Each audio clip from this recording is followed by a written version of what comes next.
অতি দুঃখের সাথে জানাচ্ছি 2021 সালের 13ই অক্টোবর যে নারকীয় তাণ্ডব ঘটেছিল গদা ইকবাল দ্বারা, আজকে পুনরায় সেই কুমিল্লার ঠাকুরপাড়াস্থ বাগানবাড়ি কালীগাছতলা কালী মন্দিরে শনি পূজা চলা অবস্থায় ঠাকুরকর্তার উপর ভয়াবহ বোম নিক্ষেপ।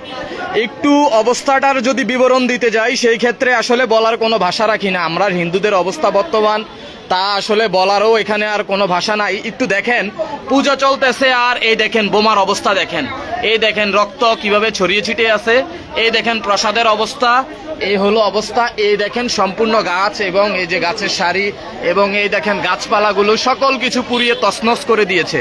এমনই শক্তিশালী বিকট বোমা ছিল যে এলাকার মানুষ বলতেছে প্রায় 1 কিলোমিটার দূর থেকে এই ভয়াবহতার আওয়াজ পাওয়া গিয়েছে। বর্তমানে প্রশাসন আসছে, অতীতের মতো আমাদেরকে আশ্বাস দিয়ে যাচ্ছে, আমরাও আশ্বাস নিচ্ছি। এভাবে হলো আমাদের দিন চলছে।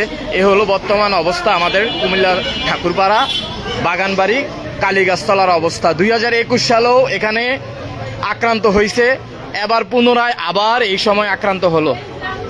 তো আর বিচার কার কাছে চাইবো? জনাব তারেক রহমান, আপনি আবার একটু সজাগ হন। আপনার কাছে আমাদের হিন্দুরা, আমরা ভোট আপনাদেরকে দিয়ে পাশ করাইছি, আজকে আপনারা এইগুলো যদি আপনারা না দেখেন, আমাদেরকে যদি এইভাবে ভাসিয়ে দেন, আমরা আসলে কোথায় যাব? আমরা যাওয়ার মতো কোনো পথ নাই। একটু দেখেন ভয়াবহতার অবস্থা, কিছুই অবশিষ্ট নাই। এই দেখেন রক্ত দেখেন।